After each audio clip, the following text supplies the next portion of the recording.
Let's jump right into this explainer. Today, we're tackling what is arguably the most famous and definitely the most guilt-inducing piece of financial advice from the last 30 years.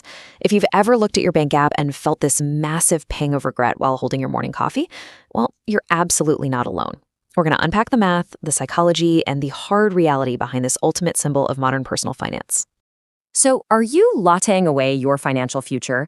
This simple question was popularized by author David Bach back in the late 90s, and it gave us a really relatable villain for our money struggles, our small, daily indulgences. Basically, the idea was that it's not the massive purchases keeping us from getting rich, but rather these tiny, seemingly harmless habits that we repeat every single day. And wow, did other financial personalities take this concept and just run with it. They loudly started claiming that avoiding these tiny expenses was the guaranteed, foolproof path to getting rich. Take Suze Orman, for example. She famously went on national TV and equated buying a daily coffee to literally pouring $1 million down the drain. I mean, it's a shocking, almost absurd statement, right? But it completely changed how an entire generation views a simple trip to the local cafe. Part 1, the famous latte factor. Let's see how it works. Now, you might be wondering, why is this latte factor so believable to begin with? Well, it's because it's rooted in the very real, totally powerful engine of compound interest. Let's look at the math that makes this myth so convincing. If you just skip that daily $5 coffee and invest the cash at a conservative 7% annual return, it grows to nearly $400,000 over 40 years. Seeing a staggering number like that, it makes it incredibly easy to feel like you're just one minor sacrifice away from total financial freedom. Part 2, compound math versus reality. Here's the catch, though. While that $400,000 math is technically accurate, it exists in this completely sterile vacuum.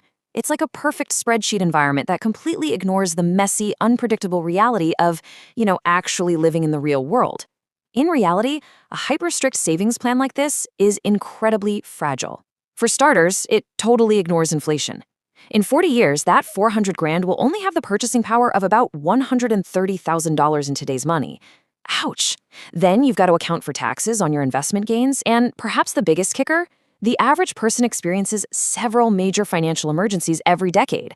A surprise medical bill, a sudden job loss. These are the costly life events that routinely derail those rigid penny-pinching plans. And this brings us to a really fascinating psychological trap: frugal fatigue. Behavioral economists have found that when people try to micromanage every single tiny expense, they actually exhaust their willpower. Think about it. It takes massive mental energy to say no to yourself every single morning. Eventually, that willpower just depletes and people abandon their financial plans altogether. It's really a recipe for burnout, not wealth.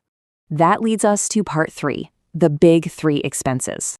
To understand where our money is actually going, we really need to zoom out from those microtransactions and look at the macro-level structure of our budgets. As you can see, the big 3 expenses, housing, transportation, and food, consume up to 70% of the average American household's budget. When you compare that to these massive structural costs, that daily coffee is virtually microscopic, sitting way down there at just about 1%. I mean, if you negotiate your rent down or buy a more affordable car, the financial impact will entirely dwarf a lifetime of aggressively skipping your morning latte. Plus, placing the blame for a lack of wealth on a $5 coffee is honestly just a huge distraction from the systemic economic realities we face. Let's put this into perspective. Over the last 30 years, housing costs have risen 400% faster than wages. Healthcare costs are ballooning at unprecedented rates. So blaming your financial struggles on a caffeinated beverage, it really ignores the larger structural hurdles that we all actually need to navigate. And hey, there's another hidden enemy lurking here too: lifestyle inflation. Even when we do get a raise or finally pay off a debt, we frequently fall victim to this behavioral tendency.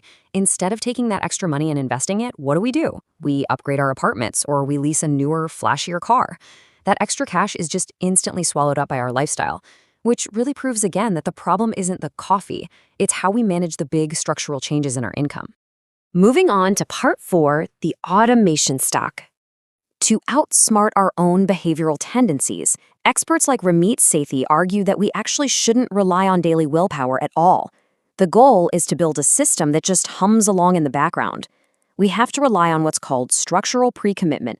Basically, this means setting up automatic systems that make the right financial choices for you right now, so that your wealth building happens entirely on autopilot. You're essentially hiding your money from yourself before you even get a chance to spend it. So here's what an ideal automation stack actually looks like in practice. First, you route a percentage of your paycheck directly into a 401k to capture your employer match, and you do this before the money even hits your bank account. Next, you set up automatic day-one transfers into a Roth IRA or low-cost index funds. Only after those investments are fully funded does the remaining money drop into your checking account for your daily expenses. By routing your money through these specific automated steps, you literally bypass the need for any daily willpower. It's a real game changer. Part 5. Expanding your income. Let's get into it. Once your automation stack is up and running, this massive psychological shift happens. You finally stop obsessing over your expense floor and you start focusing on your income ceiling, which theoretically has absolutely no limit. Over 10 years, sure, skipping your coffee might save you $25,000, but successfully negotiating just a 10% salary raise, that yields $83,000 over that exact same decade. Look at that massive difference. Optimizing high-leverage decisions like your career trajectory, skill development, and salary negotiation heavily outpaces aggressive frugality. In fact, if we look at how self-made millionaires operate, they definitely aren't getting there by hoarding pennies. Studies show they deliberately maintain an average of 7 distinct income streams. 7. That might include their primary salary, dividend investments, maybe a side hustle or some rental income. They build true financial resilience by continually expanding the architecture of their income, not by starving their expense column. And Part 6. Beating frugal fatigue. So, the big question is, how do we balance these high-leverage money moves with, actually enjoying our day-to-day lives? How do we spend money without feeling guilty every single time we swipe our card? Well, we adopt this amazing framework called the joy-to-cost ratio.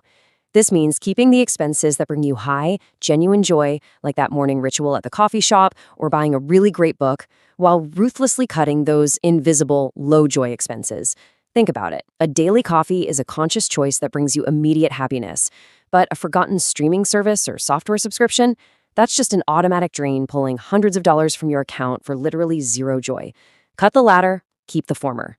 At the end of the day, whether you drink coffee or not, the singular metric that actually predicts your long-term financial health is your savings rate. It's really that simple. This is just the percentage of your gross income that you consistently automate and invest. If you have a high income and a high savings rate, you are well on the path to financial independence, absolutely regardless of what your breakfast order is. Because true financial wellness isn't just about perfectly balancing a spreadsheet. As financial agencies constantly point out, financial stressors directly impact our physical and mental health.